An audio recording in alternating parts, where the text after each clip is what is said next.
Good morning po mga ka-AutoCAD. Welcome back po sa Billy Pascual AutoCAD Tutorials. Topic number 10 po tayo. Ang topic natin ngayon is about annotative dimension.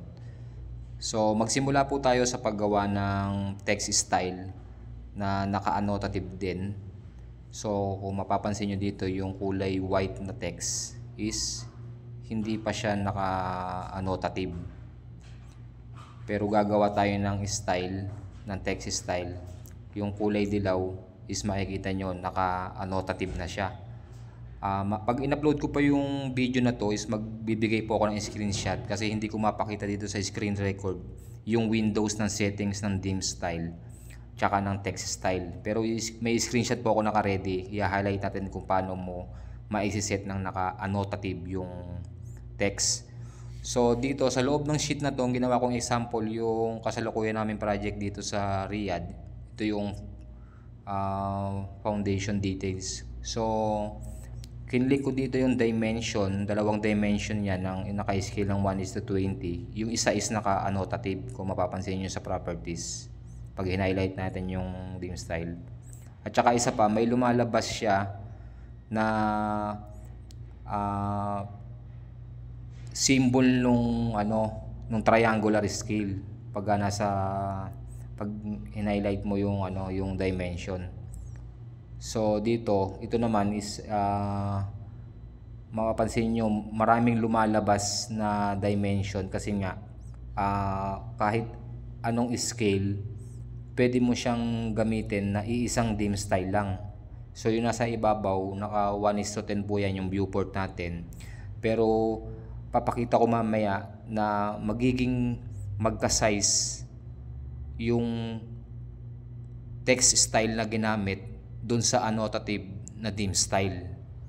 Para kahit anong scale mo siya i-apply yung dimension mo, ma-adapt niya yung properties nung text style na gagamitin mo sa dim style. Ayan yung dalawang text dyan. Kung mapapansin nyo, itatapat ko siya para mapakita natin sa mga viewers na nagtutugma yung font style tsaka yung height ng text. Yun po yung function nung tinatawag na annotative. Kumbaga, kahit saan mo siya i-apply na dimension, kahit anong scale, magiging parehas yung properties nung yan, nakikita nyo magka-size na po yung text diyan sa highlight natin. So dito sa kabilang example ko naman, ang dami natin viewport. Nagsimula ako sa 1:40, mapapansin nyo naka-annotative yung dim style diyan. So 1:50 yung dim style, check din natin.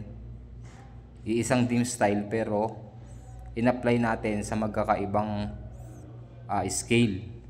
So dito naman 1:100 and then 1:150. So same lang siya ng dimension na ginamit, 1:200. So same pa rin ng dimension na ginamit. Magkakaibang viewport po yan yung example natin para makita ng mga viewers natin na iisang dim style yung ginamit natin, pero yung kakalabasan ng resulta dyan pag pin-review natin mamaya sa printout na naka PDF, ayan po, kung mapapansin nyo 1, 2, 3, 4, 5, 6, 7 pitong viewport pero iisang dim style na naka-annotative yung dimension. I-adapt niya lahat ng properties nung text style na yun tsaka dim style na magkakasing height siya. So napaka-useful para sa magdidetalye na kahit anong dim style or kahit anong scale ng drawing, iisang dim style lang ang gagamitin natin. Yun po yung gamit ng annotative dim style. Salamat po at sa next video naman po. Salamat po.